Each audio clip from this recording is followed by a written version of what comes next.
Hello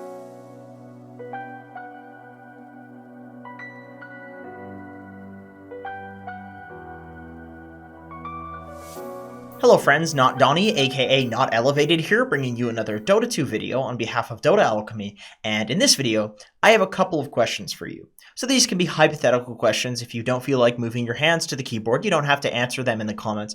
But if you do feel like commenting, I'm super interested in what people's responses are, because I just kind of have a general notion. I'm not absolutely sure about this, but how many games would you say, if you play 10 games in a row, just your average pub, how many games would you say that you lose at least 2 out of 3 of the lanes? So how many games do you lose the laning stage? If you're a good mid laner, maybe you win more than you lose because you actually have impact in the other lanes. If you play a support, maybe you have more impact. But generally speaking, I'd say most people would probably lose at least 3 to 4 of the laning stages in those games because it's Dota. There's always going to be a chance of that happening. So out of those games, how many games would you say are just lost because the laning stage went so poorly and people snowballed?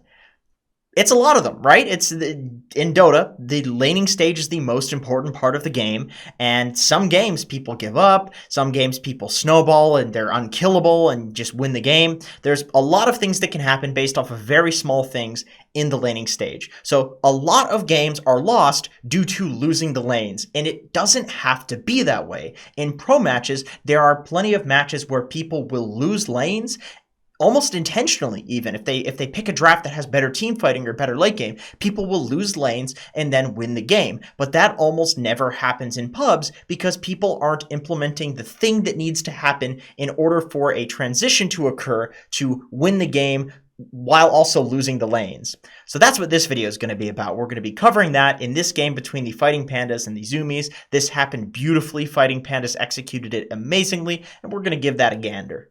So the laning stage is rather uneventful up until about 6 minutes in, where we can see FP essentially perfectly execute the strategy for winning the game after losing all 3 lanes. If we look at the last hits and denies here, it's not that bad, but you have Puck mid, who has way more denies than Storm. They're about even in last hits. We have Anti-Mage, who has way more denies than Clockwork and a decent a bit more last hits. We have the top lane, which is PA versus Mars. Mars, once again, more last hits, more denies. So it's not that bad, and the reason that they execute this at the time where the lanes don't look horrendous, and in pubs people might execute this when the lanes look a little bit worse, is because this is a professional team. These guys are able to recognize that the lanes are going to continue going south. And to give you a little bit of, I suppose, reason for why that might be the case, that they've identified that, is because in the bot lane, they just lost a courier. Anti-Mage is free farming. They know that. They know that the higher level Anti-Mage gets, the harder and harder it's going to be for Clockwork to pressure him because Clock does magic damage. Anti-Mage is a magic hero. In the top lane, they just lost the Rubik, who died to Mars. Mars is going to get level 6, which makes it very difficult for the PA, who's 1 level behind, to lane against the Mars. So there are some clear identifiers that the lanes are just going to get really bad, and something needs to happen. So this is something that can happen in pubs, even if there's a huge gold deficit.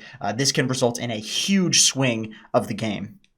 So basically, we can see here that Envy is getting kind of zone top. He can't really play up in the lane. We have Mars, who's just bodying on the creep wave and preventing Envy from walking up to the creeps. And that's a pretty clear identifier that you're not able to.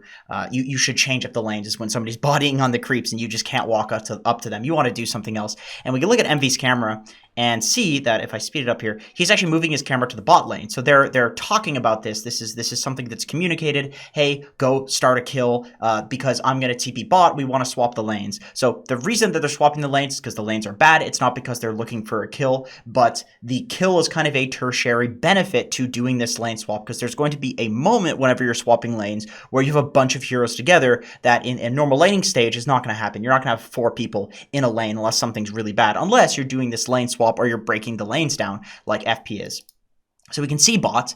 Snake King walks in on Clockwork, and he walks up to this Enchantress. Now watch how Anti-Mage plays this. Anti-Mage plays this like the laning stage is still going. Like this is still a 2v2. He blinks in. If this is any other part of the game other than what the Anti-Mage thinks is the laning stage, this is going to be an absolutely insane play. But in the laning stage, Snake King actually missed a kill on the Enchantress because Anti-Mage made this play where he blinks in and soaks up the battery assault. So it's a good play, but in the context that FP is baiting this with the rotation from Envy, now Anti-Mage dies as well. So this turned from something that was looking really bad for FP to something that is absolutely horrendous for the Dire, who was winning every lane. So you have this huge net worth advantage being fed back into FP, where the laning stage doesn't really matter anymore because that's just more gold for FP to get from the kills that they got from a really good lane rotation.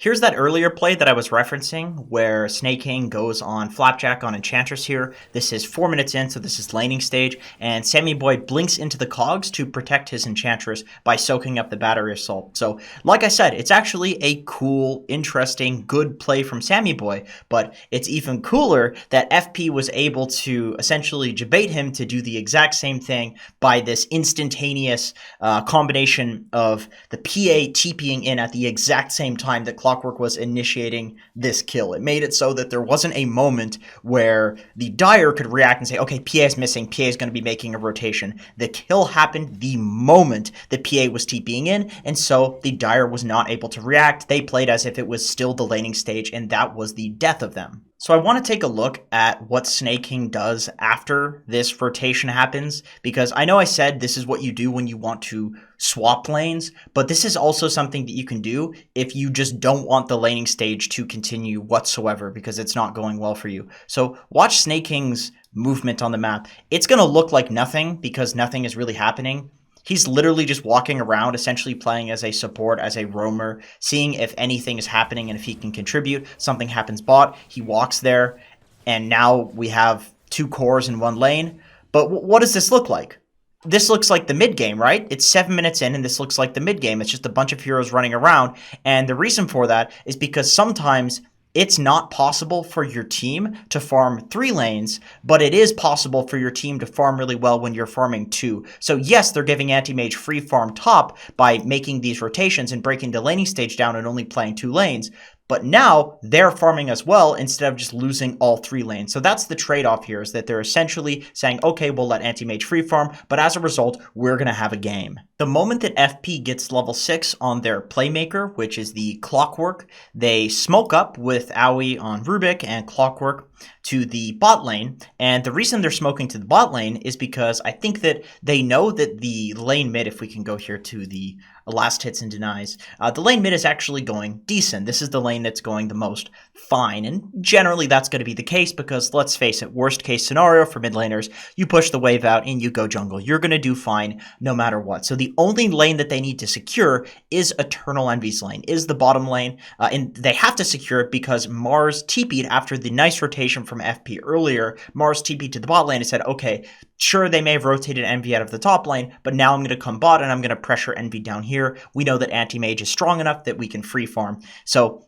basically, FP needs to make this move to the bot lane, and with the Clockwork's hook at level 1, they're able to go for this play very easily, where if Mars somehow gets out, they can just, use the hook. So he doesn't even end up using the hook, but of course, you always want to do this with the Playmaker. So if you're an offlaner, if you're a support, hell, even if you're an active carry, sometimes this is going to be your job to secure the important hero's farm by being the one that's breaking down the laning stage. For the last 5 minutes, well, I should say 4 to 5 minutes, we have Snake King essentially playing like he's a roaming support. So it can be up to an individual to make this play. That's perfectly fine. The problem in Dota, the problem with a lot of these lower rated games is that people will lose lanes and then nobody on the map will make a change in terms of, okay, let's take this hero and put them in the jungle and then put a support in their lane and see what happens. Can we actually get farm off the map then? Okay, let's take this core and roam this core around and fight with this core. Can we actually get farm then? The bottom line is you need to make a move that is different from the moves that you are currently making. Otherwise, nothing is going to change and you're going to continue losing the lane. That's it for this video. Thank you so much for watching. If you want to support your boys over at Dota Alchemy, head to Patreon.com/Dota Alchemy, where you can find probably close to 70 hours of coaching sessions, 10 of which are from 7.24, so they're very recent, and we keep adding more as we do coaching. As well as that, you get a special Discord role where you can talk to Donnie and I as much as you want. You get Q&A session every week, and you get replay review session every week. So if you want to get better at Dota faster than watching just videos, we'll help you with that. Anyway, that's it for this video. Thank you for watching, and I hope to see you in another video.